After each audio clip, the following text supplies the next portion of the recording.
So shalom, everyone, and welcome. I'm Rabbi Susan L. Kodsey.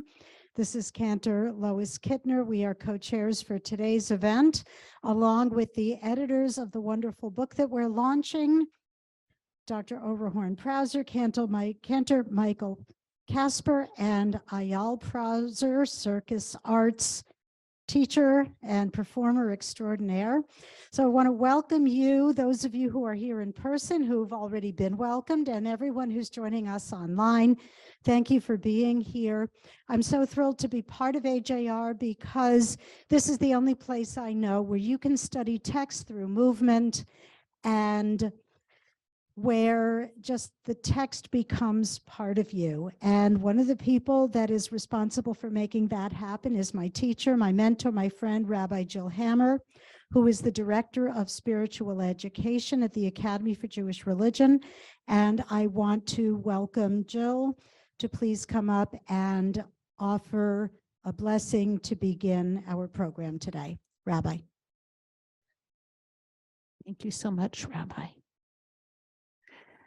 Hello, everyone. So whenever we start something new, it's good to do it with a blessing. So I want to invite you to intend with me to bless this new endeavor, this Sacred Arts Center at AJR. I'm going to read a blessing, but I know each of you has your own blessing to bestow. So please have your intention in mind.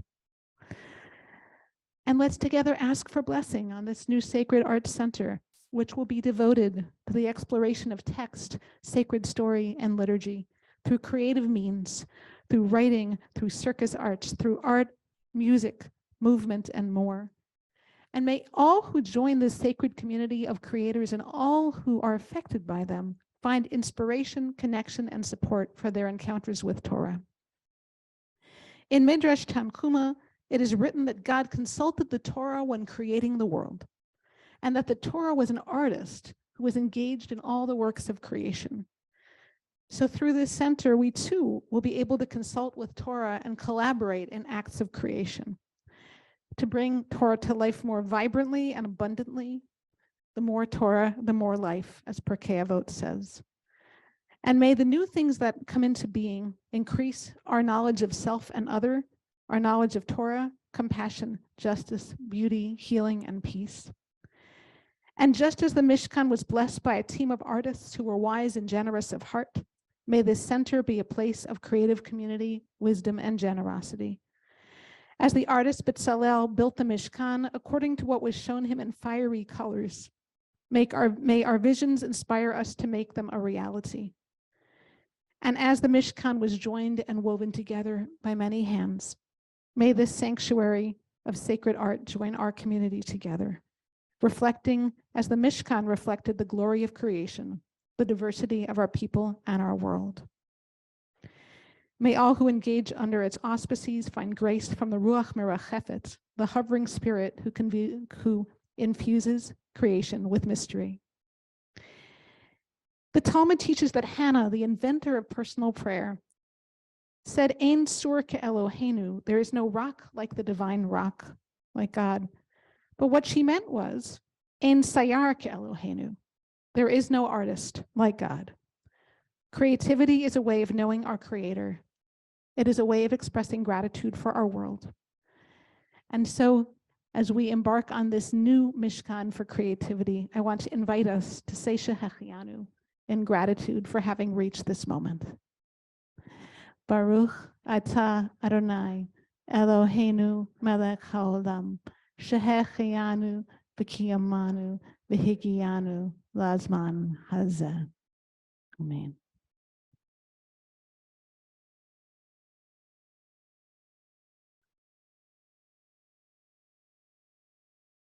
It is such a joy to welcome you all today.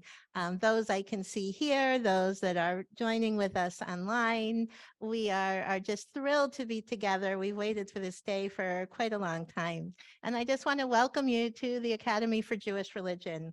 We are a pluralistic accredited seminary ordaining rabbis and cantors for all Jewish communities.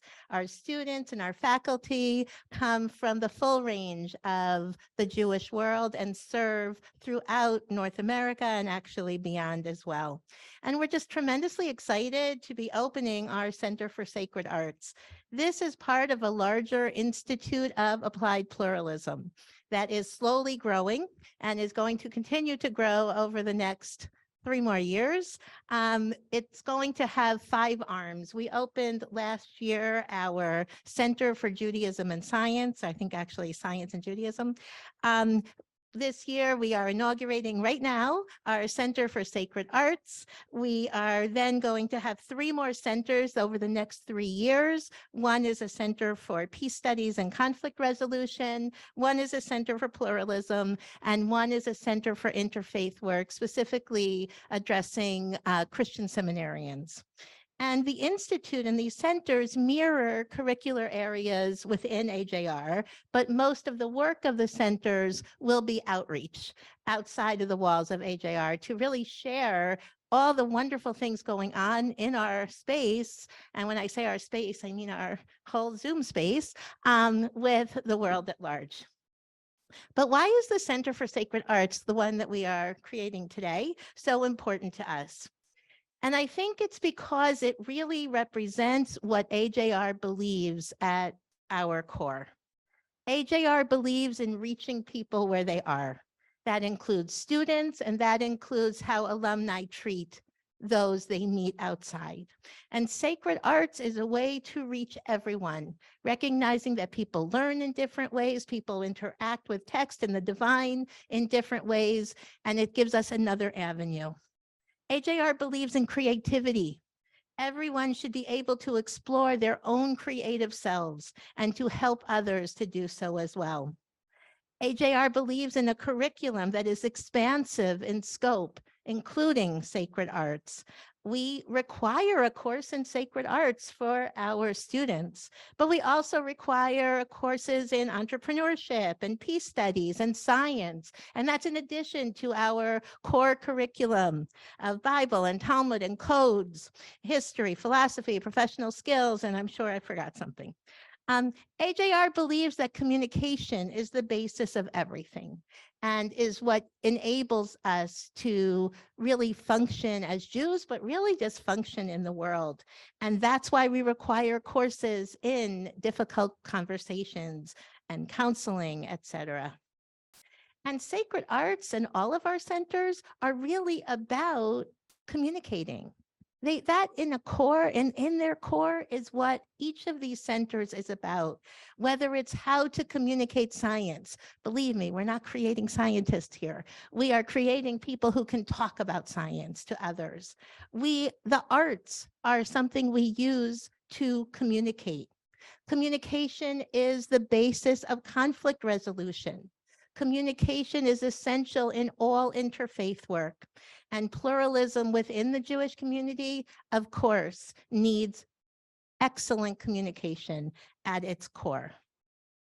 And finally, AJR believes that there are a multitude of ways to connect to the tradition and to the divine.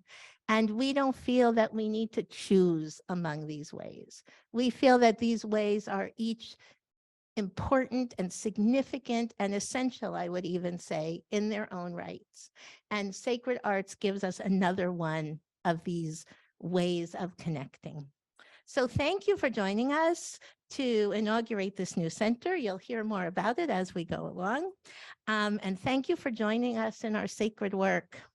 And while I'm thanking people, special thank you to Rabbi Susan El-Kadzi and Cantor Lois Kittner that you just met, who are co-chairs of this event. Thank you to everyone on the AJR staff who helped make this happen, especially Suli Fassler and Rosemarie Baudour, Matt Goldstone, Jill Hammer, obviously Michael Casper, and everyone else who's been involved. Thank you to Dion, our sound technician, to Eitan Prauser, our musician, who's been playing for us, to Leo Filatov and Jean Tay, our circus performers. So as you can see, it always takes a village, right? these things never happen without a lot of help. So thank you. I also want to acknowledge, at least in the room here, 2 more of our contributors to the book are here. We have Shira Rubin and Ofra Beckenroth are with us here. And I know that other members who contributed to the book are on our on Zoom. Unfortunately, I can't see you, so I'm not sure everyone who's there, but I know a number of people are, and I'm just so grateful. We're really pleased that you're here. And it is now an honor to welcome Abigail Meyer, who is a researcher for Judaica at the Metropolitan Museum of Art. And there she is responsible for the scholarship and research, acquisitions, and expansion of its Judaica collection, which I think is a really cool job. And we are so pleased to have her with us today, and she is going to speak with us about the arts in Jewish life.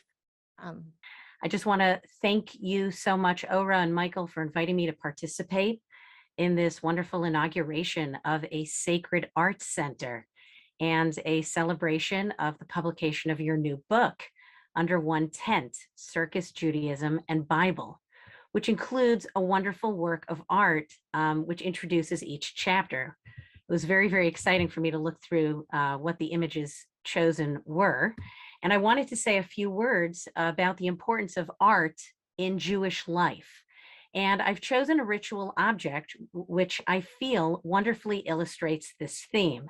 And it is one of the chapters in the book. So as soon as you're able to peruse the book, oh, and here we go, our wonderful object, which I really very much appreciated as I viewed the wonderful circus themes and so forth throughout. So there is a custom among Jews of German-speaking lands of what is known as the Wimpel, or a Torah scroll binder. And this is a custom that dates back to over 500 years. At a time of a baby boy's circumcision, the baby who would ritually be brought to the synagogue or temple for the ritual is clothed in a linen blanket for the ceremony, white, after which the same cloth is cut and sewn into a long strip. And that's what you're seeing on the screen. It was often done by the mother, the grandmother, or if I guess they weren't as artistic, one would actually commission this work for the family. And this textile was then embroidered or painted. And the example we have here is a combination thereof.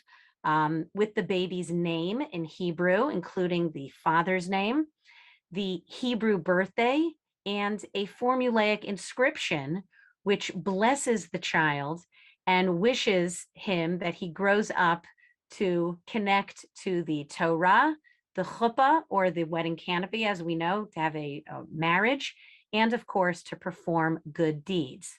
And this inscription is actually entirely based on the verbiage that we use at a circumcision ritual where the entire crowd wishes the newborn baby these things.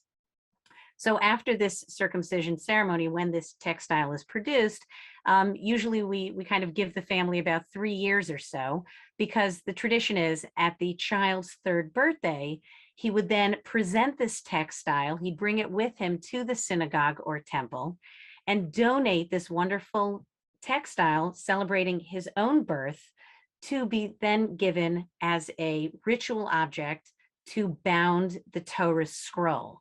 And what's kind of one of the kind of quaint things about this custom is that the people in the synagogue would be mindful to then take out that textile at different life cycle moments of this young man. So at his bar mitzvah, perhaps at the Shabbat preceding his wedding, all sorts of times in his life, they would reuse this wonderful object as a celebration of his milestones. So like I said, in older examples, we see magnificent examples of silk embroidery and so forth. But really, as we approach the 19th century, the custom passed to a painting motif of how we would illustrate these wonderful objects, as you can see on your screen. So the way it's been folded really shows us this wonderful example that appears in the book. Like I said, it's painted and it's crafted into this Torah binder. Believe it or not, it actually extends to 6.5 feet long. So this is quite the textile. And it's prepared in the name, as we can see in the Hebrew, the name of the child is Asher, the son of Raphael. We have his English name, well, his secular name, I'll say, which is actually French, Jean-Jacques Bloch. And it gives us both his Hebrew and English birthdays. It's actually July 14th, 1934, and the Hebrew month is identified as the month of Av. And we've got his city and country of Lyon, France. So it's really a very, very beautiful testament to the well wishes we give to this child. And it's interesting to note when and where this object comes from in terms of its history. This, as I said, it comes from Lyon. So thinking about France, this was the first European country to emancipate its Jewish population. But anti-Semitism still occurred in cycles and really reached a high in the 1890s, as we know from the famous incident, the Dreyfus Affair, which kicks off in 1894 and is not resolved until 1906, leaving Dreyfus spending 5 years in prison. And after that, kind of the next chapter in history that comes to mind is, of course, in the 1940s under the Nazi occupation and the Vichy regime. It's interesting to note how the family of Usher, the son of Raphael, comes to celebrate French landscape, French activity, and French motifs. And the motif that I really wanted to point out today, because of the theme of this playful circus and clown-like theme, is, and if our tech friend would not mind switching to the detail slide, which would be perfect, right in the middle of this time in history, we have this wonderful and playful French clown motif, as you can see here. It's above the Hebrew word chodesh for month, and we're referring to, it's the first day of the month of Av, as I said. And this really makes this wonderful Torah binder, or wimple, as we say in German, very, very modern. And it's very interesting on an ethnographic level to study this object as a piece of material culture and art expression in its incorporation of French or secular interests into an object of tradition, in this case, a Jewish ritual object associated with the mitzvah of circumcision, and of course, life cycle and wishing blessings to the boy in such a contemporary fashion. And the charming decorations, which here you're just seeing one, but they include babies arriving, if you will, riding on the backs of storks. There is a wonderful classroom in session where you see every student actually bears the head of Mickey Mouse. So this is a time that, Mickey Mouse and the Disney phenomenon have already taken place. And this wonderful scene, which you're seeing here, which relates to the wonderful book. So this enchanting circus scene is really reminiscent of the popular French clown motif seen certainly throughout the 1930s. We see it in children's book illustrations and graphic design. And many of us are probably familiar with the kind of famous French clown characters like Pierrot the lovesick or sad clown, also known as Blanc, the white-faced sad clown, and the clumsy Auguste, the happy-faced clown, and so forth. So really a very wonderful object to illustrate for us, pun intended, how to see and celebrate an object of Jewish tradition, exhibiting wonderful artistic devices that really show the importance and enhances Jewish life and experience, and in this case, a wonderful Jewish custom. So thank you for including me in today's presentation. Best of luck, and I can't wait to review the book more thoroughly and enjoy. Thank you.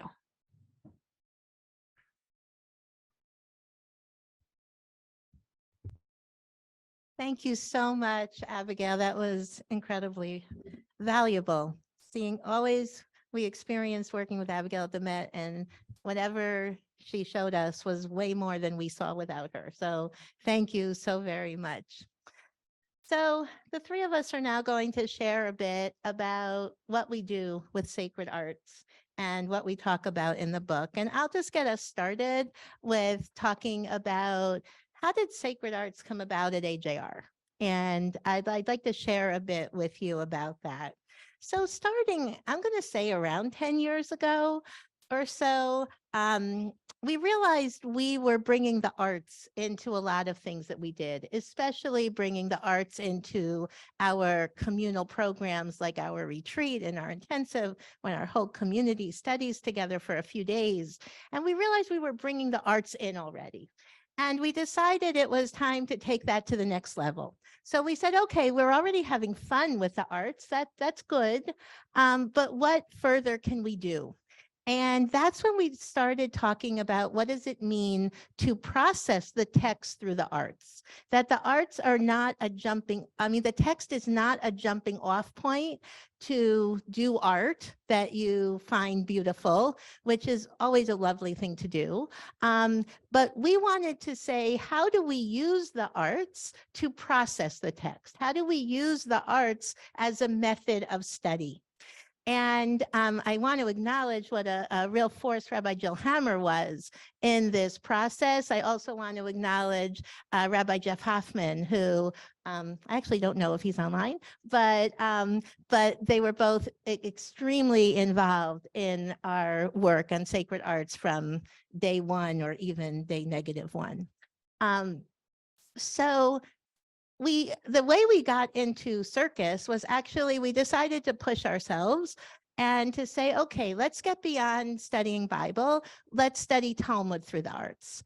And then we pushed more and said, let's not use a gem of a little story in the Talmud.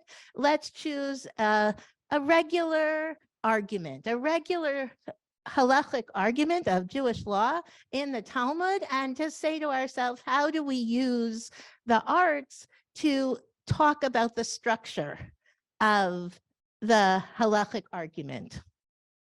And at that point, I went to Ayal, who was already a circus artist, and said, so what would you do with that?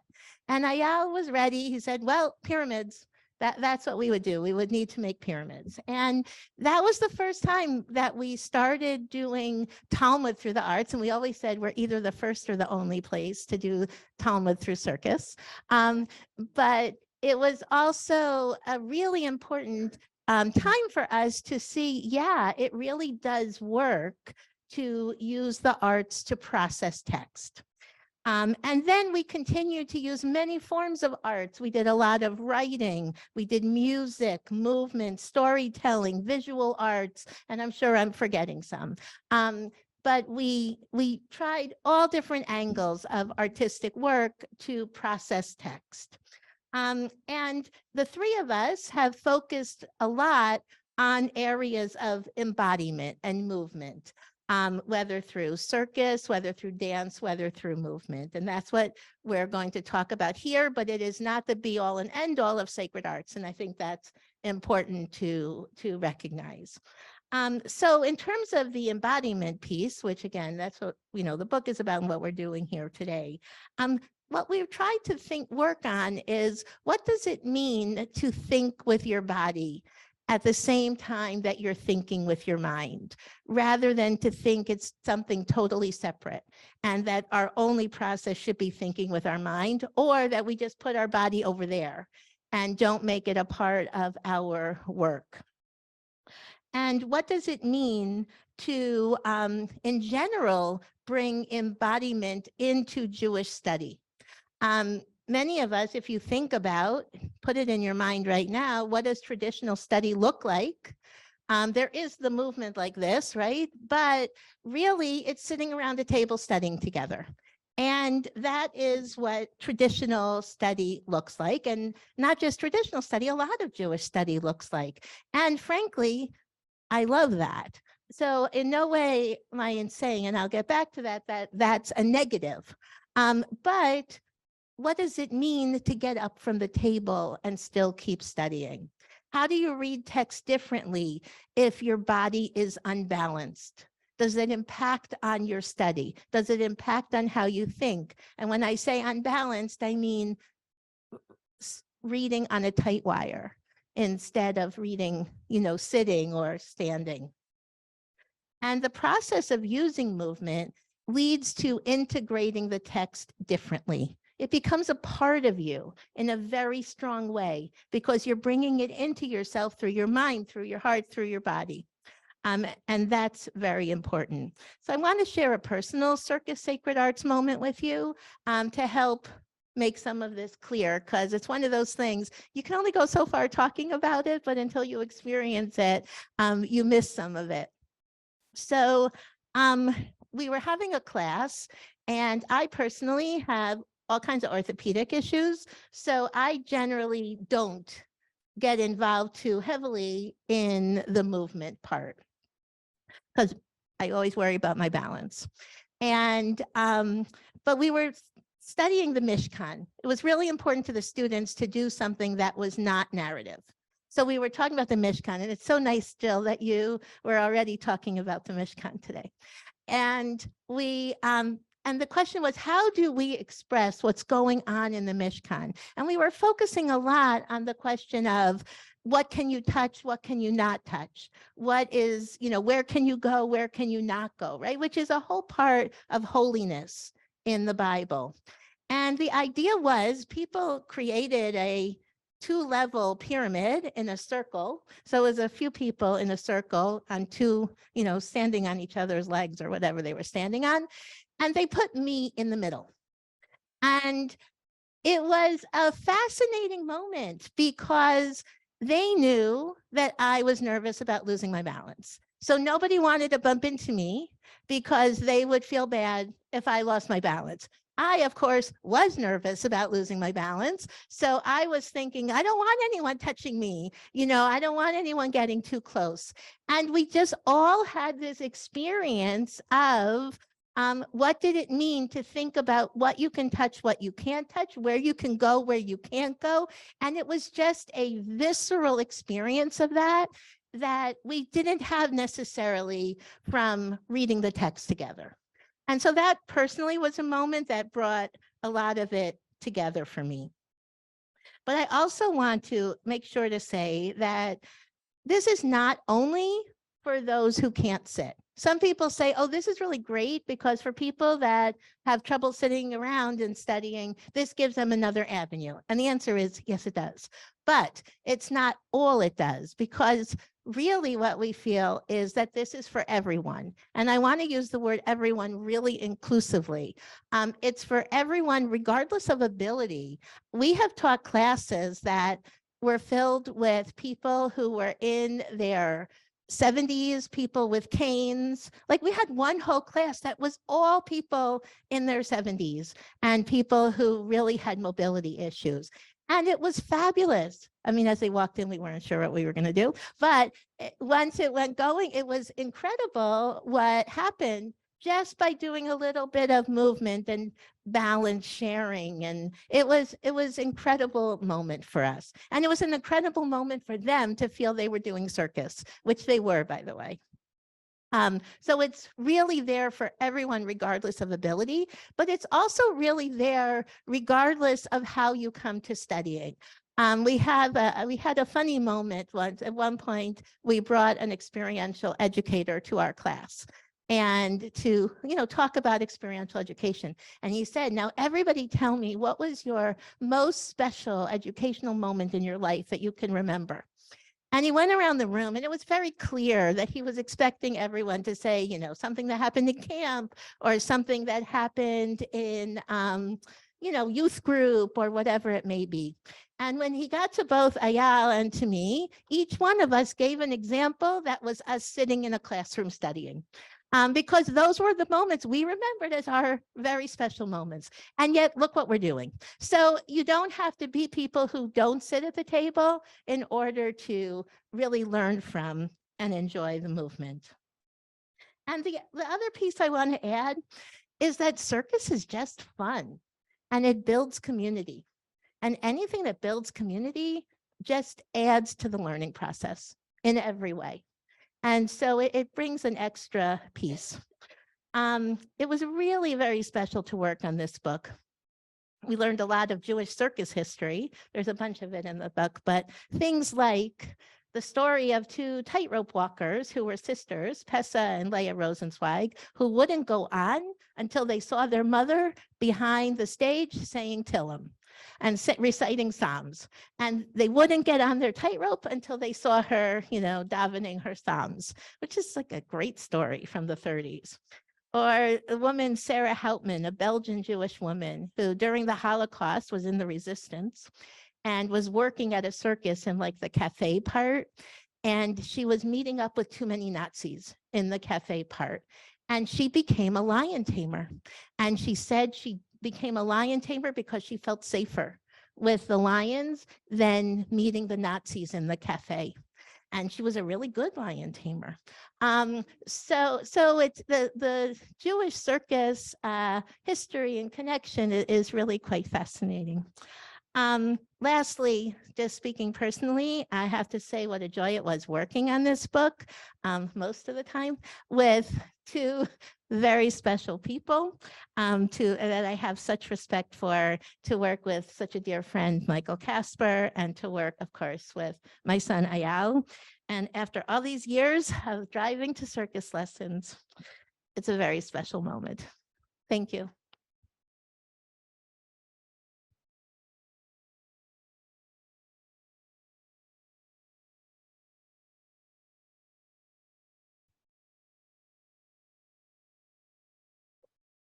Thank you, Ora and Ayal. And thank you all, each one of you, for being here in the room, and thank you all for being in the Zoom world, in this room with us. I'm just really appreciative, and so thank you.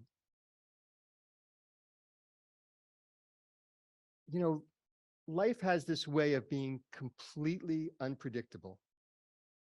One day I was a child and a teenage trumpet player, and then I was an accompanist at a ballet school. And then I went to college and I became a dancer.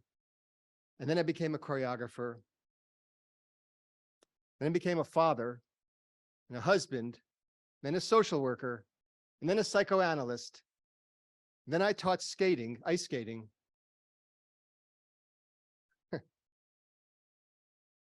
And then I became a cantor. And then I became an administrator. Never, not once in my entire life, ever, never did I think I'd be a writer. That is a complete shock.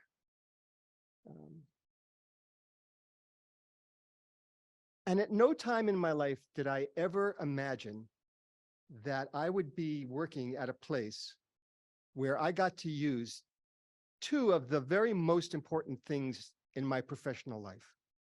I get to use in my work here at AJR, I get to use my abilities as a dancer, a choreographer, and my abilities as a psychoanalyst.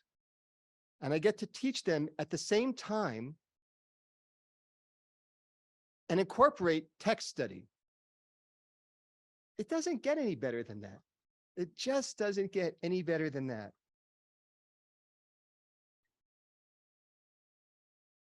The sacred arts has given me an opportunity to examine our sacred texts in all the ways I've ever wanted to be able to study them, right? Through a passionate relationship between the body and the mind, between the head and the heart. And what I've learned is that sacred arts, as we think about it here at AJR, sacred arts gives each of us an opportunity to teach from our own vantage points, bringing our own individual interests and our personalities to bear on the project at hand. So that when I teach a workshop using movement, and Ora and Ayal teach a workshop using circus arts, we have the same goals in mind pretty much, but we somehow don't have the same goals in mind pretty much. And we get there in different ways, and it's all sacred arts. And that goes for the times that we teach not using movement or circus arts, but when we use writing, we use drama, we use bibliodrama, we use fine arts.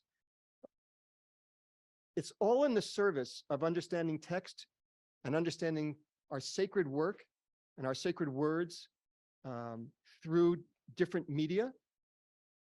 We all do it a little bit differently. We all have different goals in mind, but to a common purpose. And that, in the world of pluralism, is a pretty beautiful thing as well. So, for example, my particular interest is in thinking about our texts as if the text was a dance, by which I don't mean making a dance about the text. We are not in the business of making works of art. We're using movement, dance, we're using movement to research some aspect of the story. So, if we think about in the beginning of Genesis, we think about Sarah and Hagar. One of the things that I'm interested in is trying to figure out what that relationship felt like. I'm trying to figure it out in my body because I can understand, I can think about it, and I sort of have an idea about what it's about in my head. That's what we mostly do. But I want to imagine it in my body. So in a workshop, I asked the participants of this particular workshop to find ways of moving in a grid that I would laid out on the floor. There were columns on the floor. You had to be in the column. You couldn't step outside of the boundaries of this lane. And there were several lanes. And the dancers or the movers were all given instructions on what they could do. They're simple instructions, what kind of movements they could do inside the lanes. It was a limited vocabulary of movement. No one had to be a dancer. No one had to be proficient technically in any kind of a way. And as Ora pointed out before, I've done the same workshop with people who couldn't get up, who were sitting in a chair. All of this can be accomplished sitting and standing and moving, which is a really beautiful part of the whole process. So all the movers had this limited vocabulary, but they could only do the movements that were available in these lanes. And so everybody had a chance to do it. We did it in not one at a time, but in groups. And as we repeated the exercise, I'd vary an element. So I would say, keep going, but do it bigger, or do it smaller, or move your body more quietly, or move your body in a way that was louder. Take up more space, take up less space. At no time in the exercise were the dancers characters in the story. Nobody was portraying Sarah. No one was portraying Hagar.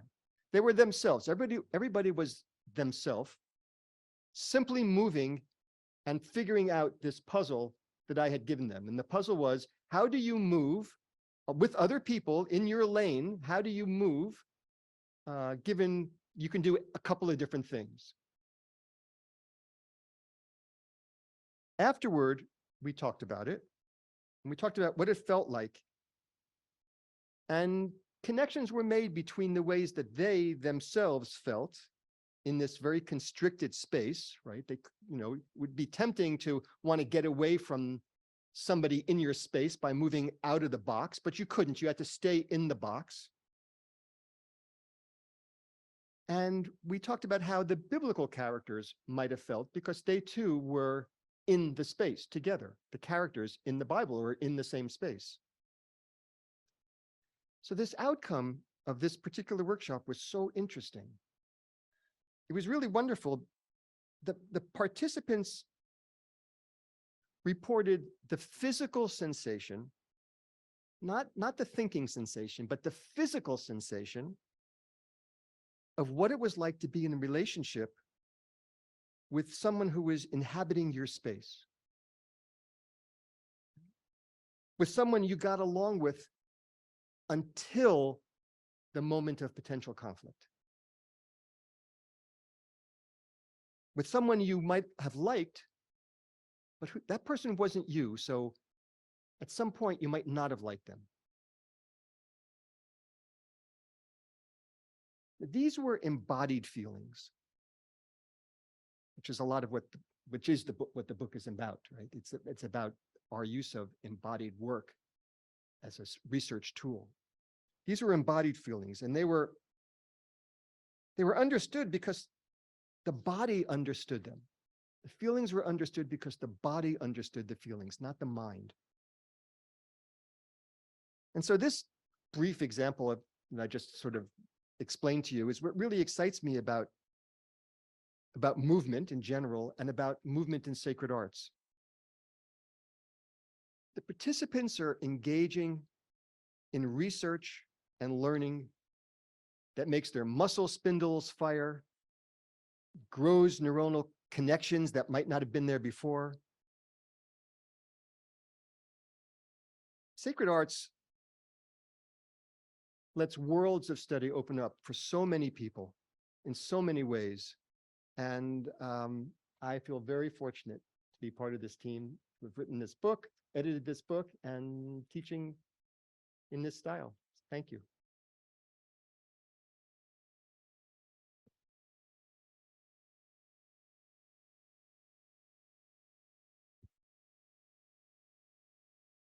So I'm going to talk a little bit about the Circus Sacred Arts program. Like Michael said, it is a little different from the dance, but also quite similar. But before we get into that, it's probably just be made clear that while you're reading the book, the real poetic language, you can always be sure that came from Michael. And I was also here sitting, happy to see my title has changed at AJR to adjunct lecturer from resident schlepper. We did make a deal when she started taking me to all the circus classes that if it's going to continue, that as soon as there's any heavy lifting, it was always going to fall on me. It was unclear to me that that included AJR. Like, oh, new fireproof safes. Don't worry, I'll get the dolly out. So yeah, it's like she said, it's exactly how it happened. My mom called me one day and said, how would you integrate study of structure with circus? And it was like so obvious to me. It's like, we're going to build structures just with our bodies.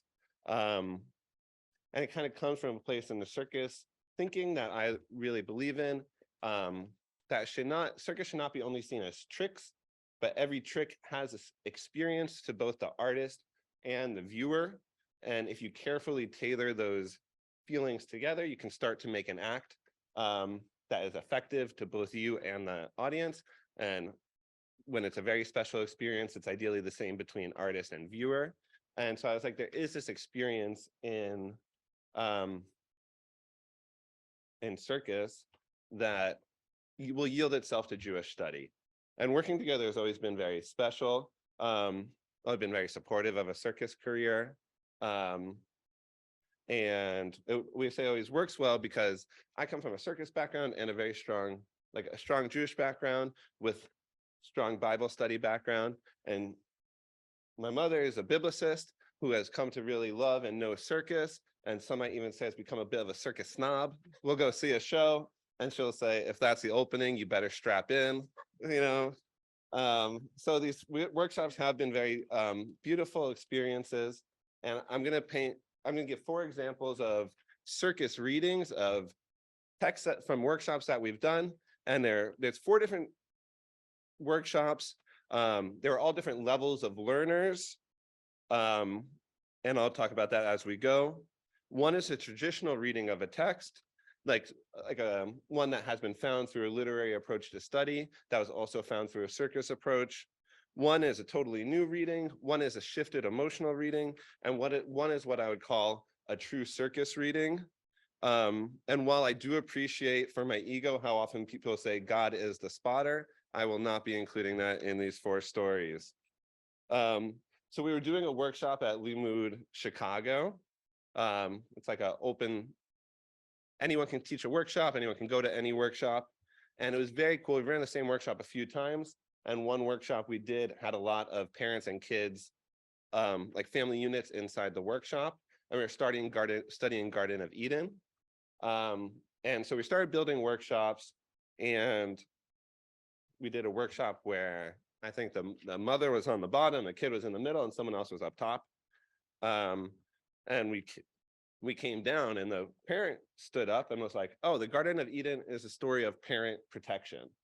And there's a lot in there. You kind of starts with like naive children. They learn about nakedness. There's a puberty in there.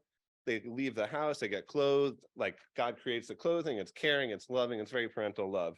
This is a fairly traditional or common reading you'll come upon, but it was arrived through the experience of doing circus. The parent was supporting her kid in the pyramid, and she felt the worry, she felt the need to protect, she felt the need to do that, and then found that in the text and was able to put her view as a parent into the text in a way she hasn't before. And we were like, that's awesome. Like that was a circus experience. You came upon a reading that we've heard before through literary approach, but you got there in a totally different way. Another time was in an AJR course, in one of our sacred arts course. It was rabbinical cantorial students.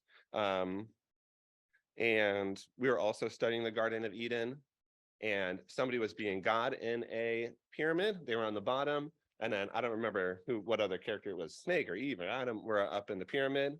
And they were like, I just felt so much anxiety at that when I returned to the text, I never realized how anxious God must have felt. So we like often read the text and we're like, God says, where are you? Where are you? And we often read that and like kind of like we have like, this is tension. Is God omniscient? Is God not omniscient? There's a lot in the Bible to say not. I feel like we often read it thinking he is, and that's thinking that God is. But when we stop reading where are you as like a kind of baiting, tricking question and start reading it as God was anxious, that's a very different reading of the text. And so that was a somewhat new reading that I hadn't heard before of God as anxious in the Garden of Eden story. One of like the very beautiful sacred arts moments we had was also I think it was in our first sacred arts course. We were studying the Akedah, the binding of Isaac, and we did it on a tight wire. So we did like people were walking across a tight wire. I was holding their hands or supporting them. And the idea was to catalyze a sense of stability and instability.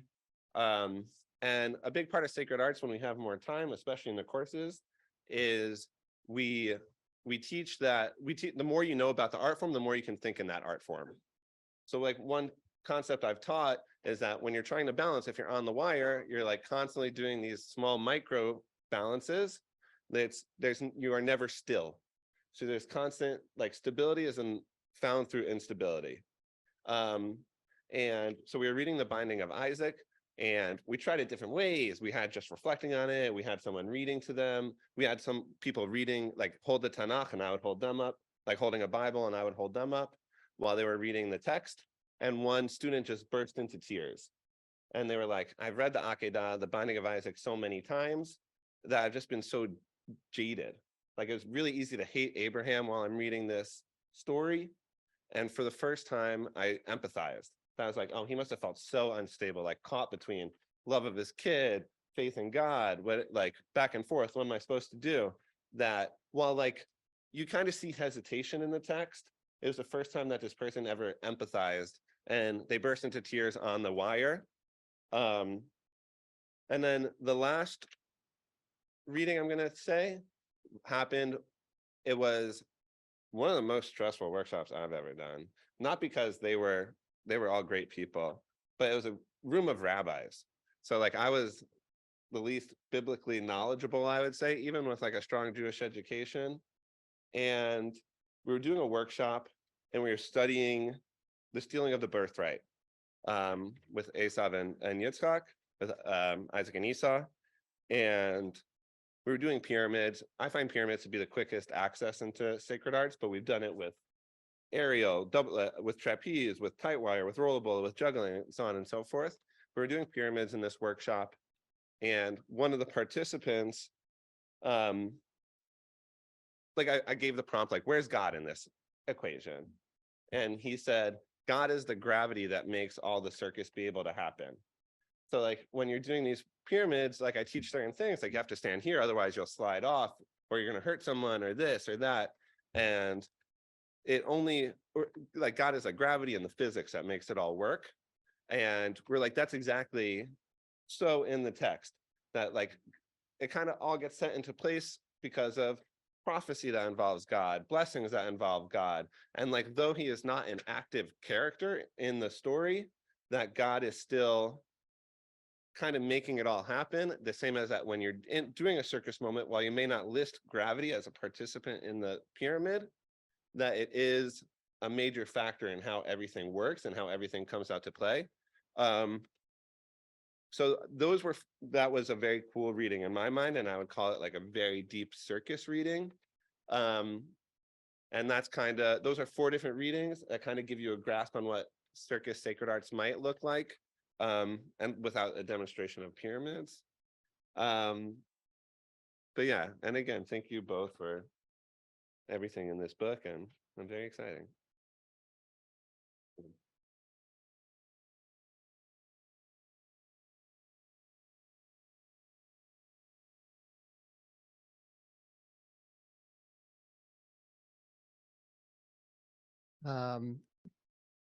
Dr. Roni Zohar first came to our attention because the 3 of us read an article in Science Magazine, which named her as the 2018-2019 winner of the Dance Your PhD competition.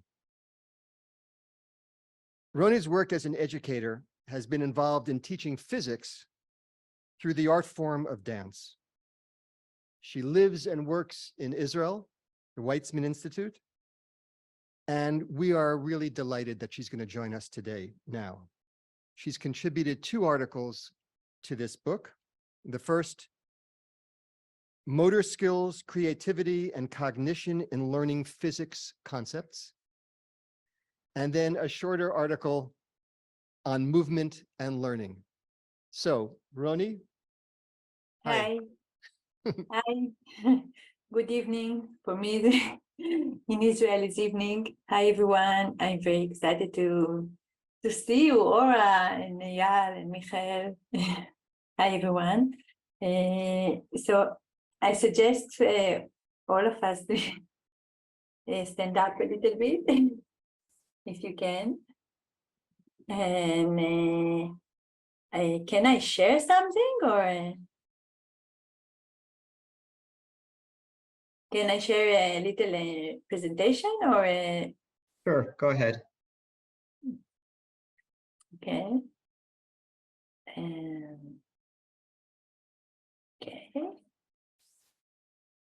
Okay. So just a little bit about myself. So I'm from Weizmann Institute of Science, and with us today in the Zoom is one of my advisors, Professor Batsheva Alon, that you saw her in Israel in the summer. And actually, we developed a method of teaching physics through movement. And you can see in the picture me teaching dancers and scientists in Weizmann Institute, concept in physics. And the main thing in our pedagogy is experience first and signify later. So we don't have time here to really do something in physics, but I will do with you a little bit exercise that I recommend to students, to people when they study and whatever they just want to conscious or learn something to use. So and this is what Michael talked about the winning of the video clip of my dance about my PhD. when I actually tell the story of the research in a way of dance. We actually dance together and talk about my work during dance. So a little bit, some exercise. My postdoc is in neuroscience, and it's continue my PhD. And we during my postdoc, I saw many exercise that we can use for student and for learning. For example, let's do together this exercise, simple exercise, winning exercise. Okay, just a winning exercise. You can see that we smile a little bit, and what happened now is that dopamine continue from my brain to our body.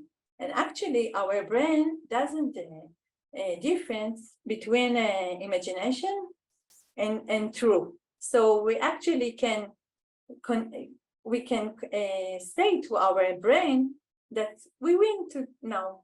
And students like to do it. So when you're scared, when you're boring, when you just want to do something with the student during the day, during class, or even you, when you're in home, you just can do this simple exercise and immediately you feel better. So it's something that we can.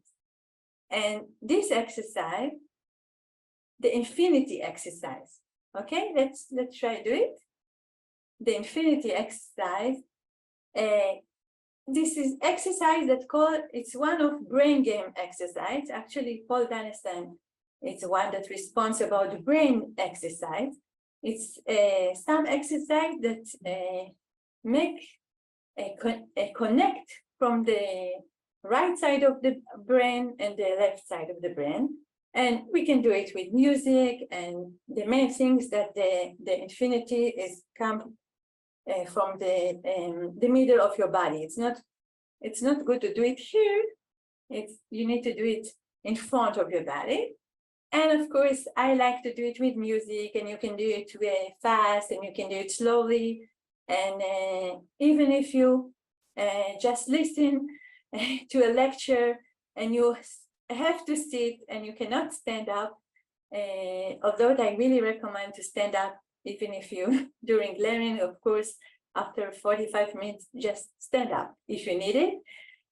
And you can draw it in your paper. And when you draw it in the paper, 1 minute, 2 minutes, it can help you do something to your conscious, to learning. It's good exercise. And if I have more time to one exercise that I really like, is exercise that the inspiration is from Rabbi Nachman. Rabbi Nachman, the exercise is just make this 7 times. Okay, so right hand with left hand, just cut. So let's try do it, although we're in the Zoom. 7 times, cross 7. It's like this: 1, 2, 3, 4, 5, 6, 7. 1, 2, 3, 4, 5, 6, 7, and 7 times. Can we try do it together 7 times? Okay. 1, 2, 3. 1, 2, 3, 4, 5, 7. 1, 2, 3, 4, 5, 6, 7. 1, 2, 3, 4, 5, 6, 7. 1, 2, 3, 4, 5, 6, 7. 1, 2, 3, 4, 5, 6, 7. 1, 2, 3, 4, 5, 6, 7. 1, 2, 3, 4, 5, 6, 7. And ta-da!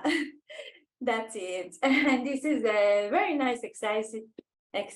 It's just example for a little bit exercise that we can do during learning. And of course, our exercise is not only for making fun and to making us well-being for studying.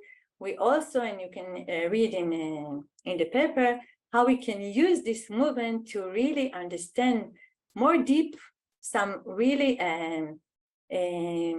concepts in physics and in science.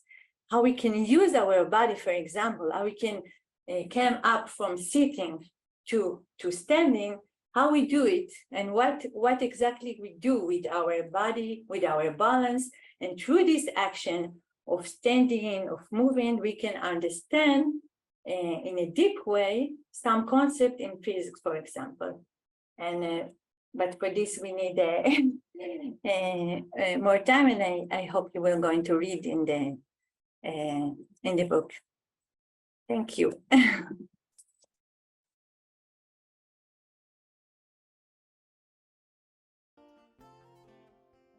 The Sacred Arts curriculum is one of my favorite aspects of AJR because AJR has put the effort and the thought into elevating the curriculum through sacred arts. It really embodying the text has allowed me to view the text in a completely different way as a student. But also I find that my takeaways are really, really solid. So when I come away from a sacred arts class, I feel like I'm changed internally. My own spiritual life, my own interaction with the text is different. But also I know what the takeaways are. I know it's become so much a part of me, the interaction with the text in this way, that I can bring it back to others and I can bring it back to my community in a really solid way that I know how I've interacted with it because of the way it's embodied in the sacred arts course. And also the connections with one another that this kind of class fosters with the classmates, and knowing how to carry that forward because we've experienced that kind of community building.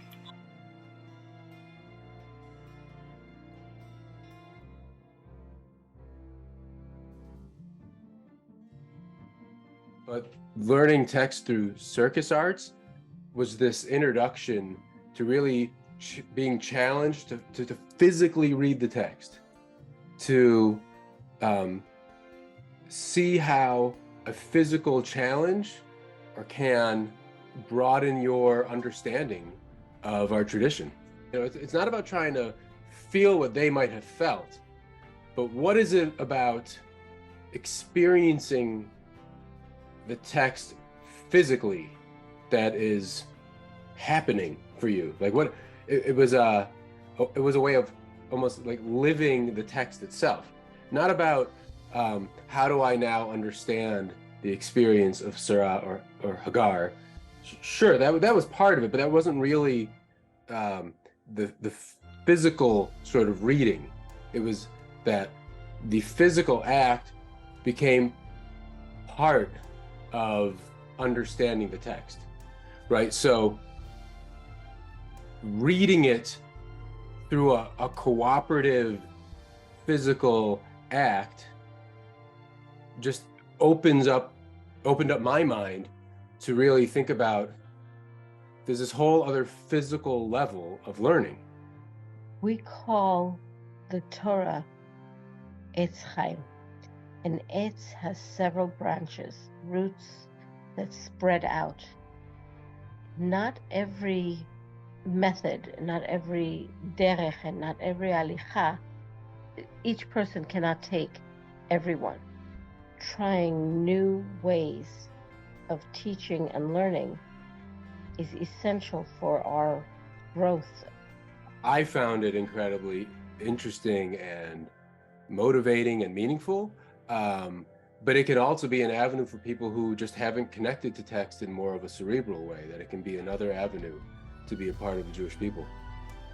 I can't sit and learn at a table for hours at a time because my mind just doesn't work that way. But when we got to learn through movement in the circus class, I felt very powerfully engaged with the material. I held on to the material, and it was almost like time wasn't passing. I was just, I was in the thick of it, and I wasn't focusing on anything else. I had rheumatoid arthritis as a child, so I have never counted on my body to do anything. And it's always been a kind of a surprise to me when I'm able to do something, as opposed to when I'm not. when I'm not, I think, well, that's that, pack it in. But when I am capable of doing something, it surprises me. And so it was a very empowering experience to do circus arts because, in addition to the challenge of studying text through a physicality, through a physical self, I was able to experience a physical self that was more or less as capable as anybody else who was there. And I thought it was a big experience for me, Ayala. So learning text through circus arts, for me, provided this opportunity to relate to text or to understand Torah from a totally different perspective. I see this kind of study as making a really powerful difference in Jewish education. It was a very brilliant, innovative idea. And that's the kind of thinking that we need to be doing if we want to engage our generations, our future generations in the Jewish world and have them want to stick around.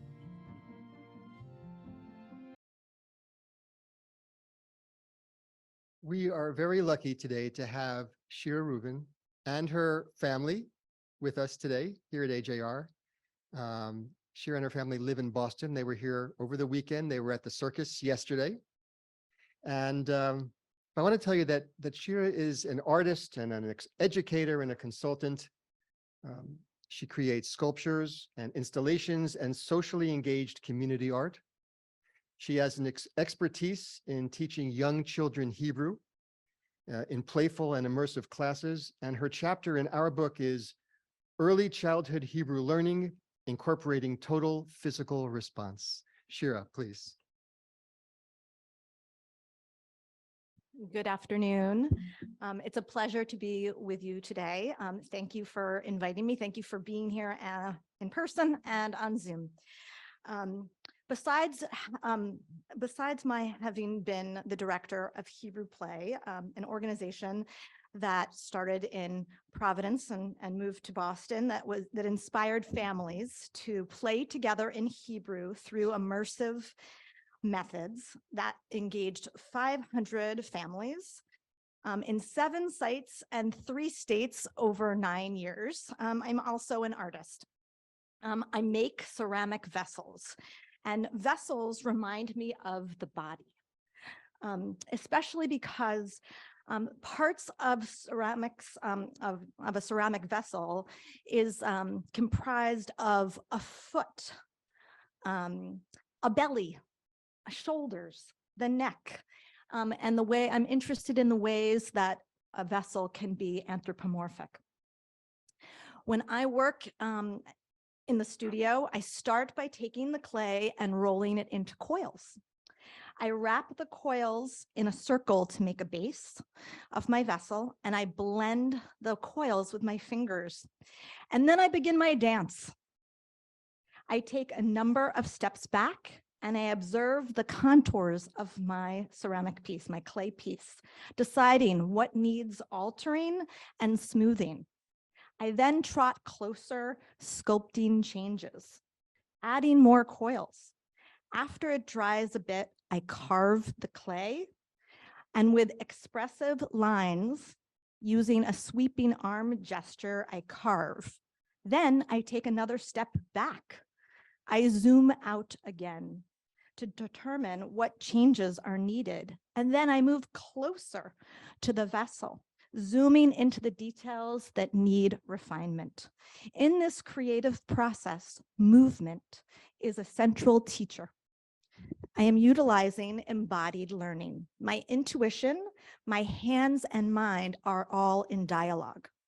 The Stanford Encyclopedia of Philosophy describes embodied learning as how our perceptual, cognitive, and motor functions are informed by our body. Embodied learning can also be used to teach Hebrew to young children. Dr. John Asher, Professor Emeritus from San Jose State University, he created an approach to teaching second language learning called total physical response many years ago, but it has had a new revival. And in my chapter of the book, I delve into the neuroscience that supports Hebrew immersion, language learning, and how movement reinforces it. Hebrew immersion taught using movement and play have the potential for cultivating connections to Jewish community, Jewish civilizations and text, and Israeli culture. Just yesterday, I was at B'nai Jeshurun in New York City, and a master teacher and musician and colleague, Shira Auerbach, was teaching a class for toddlers and young children. Shira and I have enjoyed a collaboration producing a CD for teaching Hebrew through movement and play based on contemporary and classic Israeli children's music. Observing her teaching observing her children's service was a terrific example of the importance and power of movement in language instruction. For example, she broke down the first line of the Shema using hand gestures, teaching the children to place their hands on their ears for the Shema, listen, Yisrael, putting their hands on their heart, and pointing to number 1 for Adonai Echad. This pairing of movement and song was impactful for young children. My 13-year-old daughter watched her cousins who were 1 and 4 following the hand motion, still remembering doing these 10 years later.